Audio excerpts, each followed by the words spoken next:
Welcome to The Explainer.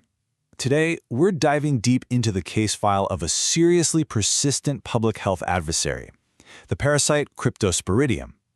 It kind of operates in the shadows of our water systems, so in this explainer, we're going to track its movements, uncover its defenses, and really get to the bottom of the true cost of its damage. So let's just start with the sheer scale of the problem. We're talking about a country like the Netherlands, which has some of the best sanitation on the planet, and yet the estimated annual caseload is around 50,000. That number, right there, should tell you this is not some minor bug. All right, here's our game plan. First, we'll profile the victim, that is, the disease itself. Then, we're going to identify our suspect, analyze its defenses, look at the counteroffensive, detail how we contain it, and finally, we'll assess the lasting damage. Okay, first up, the victim profile. We're going to examine the clinical picture of cryptosporidiosis and uncover the really unique patterns that pop up in a place like the Netherlands. In any case of cryptosporidiosis, there is one variable that absolutely determines the outcome: the host's immune system. For a healthy person, yeah, it's a rough couple of weeks. We're talking profuse diarrhea. But for someone who is immunocompromised, that exact same infection becomes a chronic, life-threatening battle against severe dehydration and malabsorption.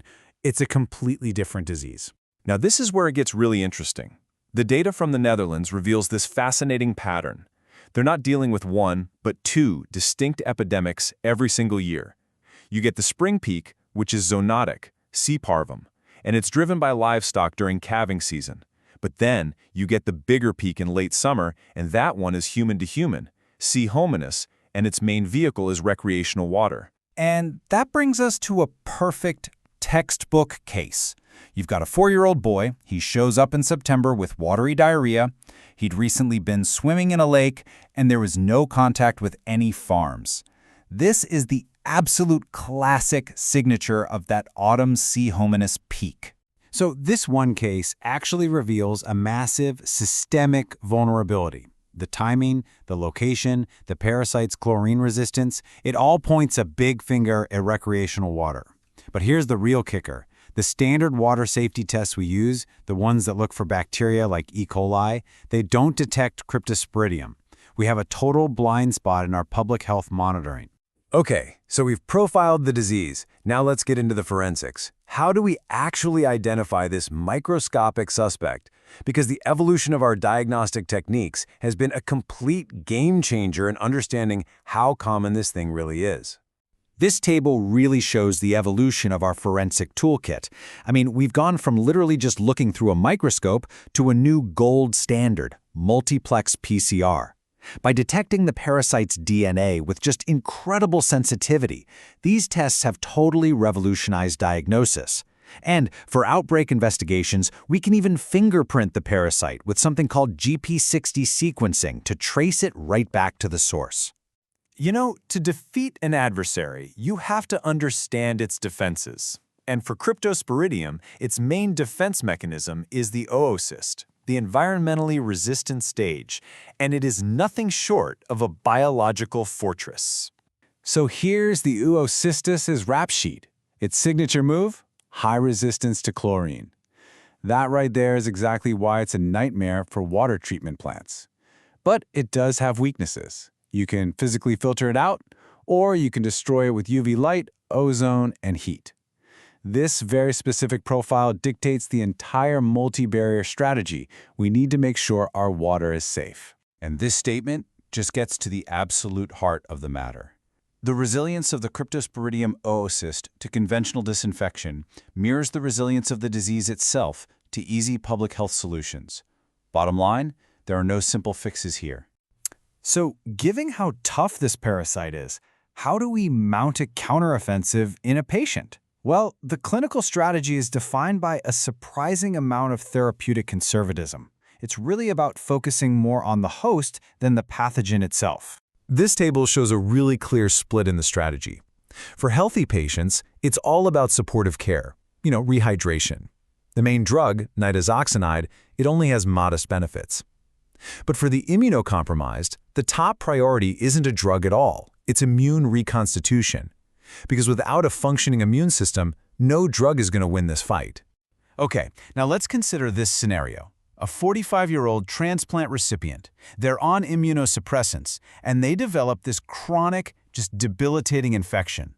This is the exact situation where the parasite's resilience becomes a terrifying, life-threatening reality.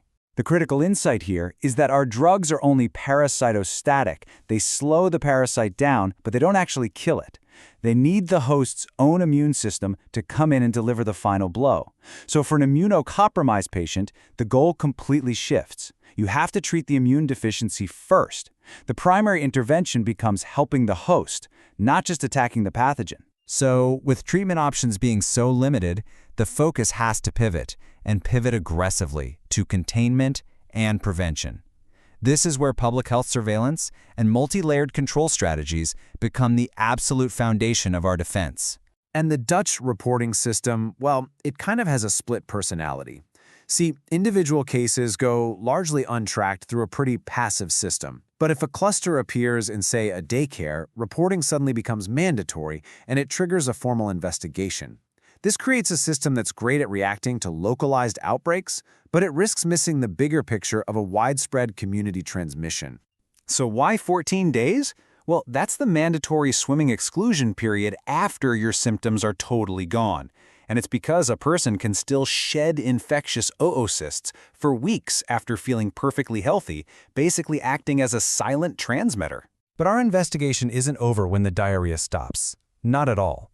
To truly understand this parasite, we have to assess the lasting damage, the long-term complications that really challenge this idea of cryptosporidiosis as just a simple, acute illness. And we can actually put a number on this damage. In the Netherlands, the 2017 health burden was 137 DALYs. That's disability-adjusted life years. But the societal cost, when you factor in everything from healthcare to lost productivity, was a staggering 19.2 million euros. That is the hidden price tag of this supposedly minor illness. And when we break down that health burden, a really crucial insight emerges. The acute illness, yeah, it's the main driver. But long-term complications, we're talking things like joint pain and recurrent diarrhea, they account for nearly 10% of the total impact. This is absolute proof that the story doesn't end when the initial infection does. And all of this brings our whole investigation down to one final question. Given its biological resilience, its hidden economic burden, and its potential for long-term damage, isn't it time we stop treating crypto as just some transient inconvenience? Recognizing it as the persistent public health threat it truly is, well, that might be the most critical step we can take.